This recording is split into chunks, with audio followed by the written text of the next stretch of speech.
It's not every day that you get good news coming out of the legislature, but this week was the exception. The legislature had before them not one, but two pieces of legislation to defend Idahoans' rights to financial freedom.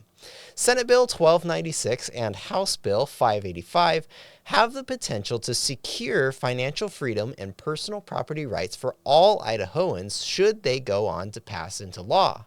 Senate Bill 1296 has the potential to secure the right to hold, transact, and mine Bitcoin. House Bill 585 has the potential to do the same for digital assets more broadly and ban central bank digital currencies in our state. On this week's episode of Fiscal Fridays, we'll dive into the ins and outs of these new legislative efforts to guard your financial freedom.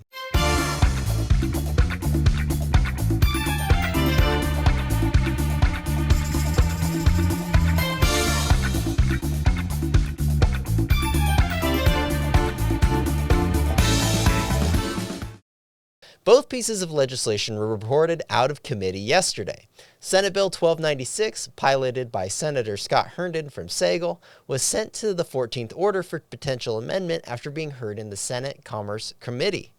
The bill would add a new section to Idaho Code entitled the Bitcoin Protection Act.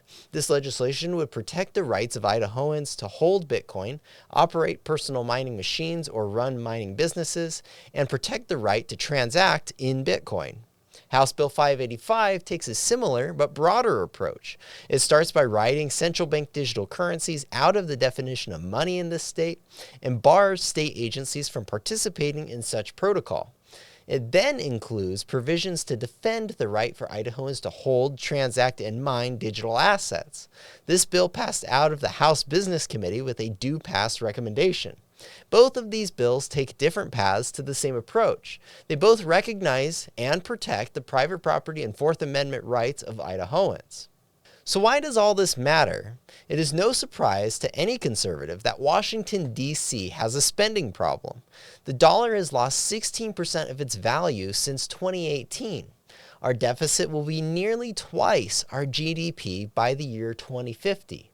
And in the meantime, the money printers keep rolling to cover the spending gap for war, entitlements, and the growing surveillance state. Despite all this, the government wants to flip our current financial system on its head. It seeks to be your bank through implementation of a central bank digital currency. This gives the federal government unbridled authority to monitor and control your finances. This is not only a threat to your financial liberties, but grants the government the ability to punish dissent like what you see in countries like China, who have implemented the same technology. So what's next for these two pieces of legislation? Well, House Bill 585 will go to the House floor for a full vote. There is mixed sentiment about the bill in the committee, but there is a chance it could go on for consideration in the Senate. As for Senate Bill 1296, it will sit in the 14th Order calendar waiting for its opportunity for amendments before the body. This doesn't necessarily mean that changes will be made, but it does mean the bill still has a chance to receive a full vote before the Senate. In sum, these bills represent some good news for the financial freedom of Idahoans. They both proactively address some of the recent attacks from federal, state, and local governments by recognizing Idaho's rights to sound money. It will be interesting to see if the good news keeps coming on these bills this session. So what do you think? Do these pieces of legislation go far enough to defend the financial freedoms of Idahoans? Tell us in the comments below or sending us an email at media@idahofreedom.org. Also, to see testimony, articles, videos, and other episodes of Fiscal Fridays, be sure to visit idahofreedom.org.